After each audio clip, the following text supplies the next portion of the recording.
Hello बच्चों, दिया गया प्रश्न इस प्रकार से है। समुदाय होता है ए विभिन्न जातियों का स्वतंत्र एवं संबंधित जनसंख्या का समूह। एक ही जाति के स्वतंत्र एवं संबंधित जनसंख्या का समूह किसी विशिष्ट क्षेत्र में एक ही जाति की स्वतंत्र एवं संबंधित जनसंख्या का समूह किसी विशिष्ट क्षेत्र में विभिन्न जातियों की स्वतंत्र एवं संबंधित जनसंख्या का समूह। तो इस प्रश्न की मुख्य अवधारणा है।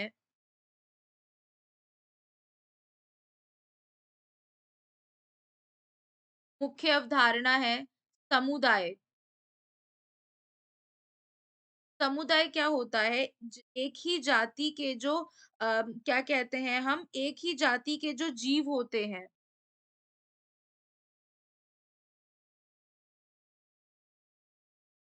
एक ही जाति के जीव को हम क्या कहते हैं? समष्टि कहते हैं।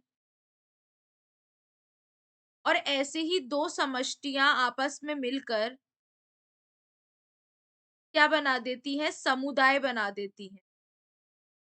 जैसे उदाहरण में हम ले सकते हैं जंगल, जिसमें क्या पाए जाते हैं? एक समष्टि पाई जाती है पादपों की और एक पाई जाती है यहाँ पर जीवों की या जंतुओं की।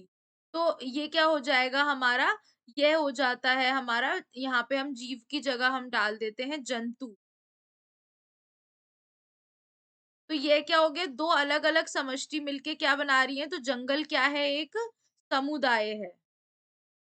अब यहाँ पर ए हमसे कह रहा है विभिन्न जातियों का स्वतंत्र एवं संबंधित जनसंख्या का समूह। तो यह गलत है कि विभिन्न जातियों का स्वतंत्र और संबंधित जनसंख्या का समूह यह नहीं होता।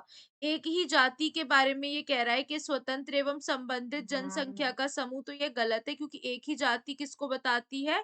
समष्टि को बताती है। दूसरा है किसी विशिष्ट क्षेत्र में एक ही जाति की स्वतंत्र एवं संबंधित जनसंख्या का समूह, तो यह भी गलत है। क्यों गलत है? क्योंकि यहाँ पे एक ही जाति के बारे में बात हो रही है और एक ही जाति समष्टि दर्शाती है। किसी विशिष्ट क्षेत्र में विभिन्न जातियों की स्वतंत्र एवं संबंधित जनसंख्या का समूह, तो यह हमारा सही है। यहाँ पर क्योंकि हमसे कह रहा है किसी विशिष्ट क्षेत्र, यानी हम मान ले जंगल में दो अलग अलग जातियों की जनसंख्या, जबकि पहले में कह रहा था विभिन्न जातियों का स्वतंत्र और संबंधित जनसंख्या का समूह। यह गलत था, लेकिन डी हमारा सही है। तो हमारा सही उत्तर क्या हो जाएगा? विकल्प डी।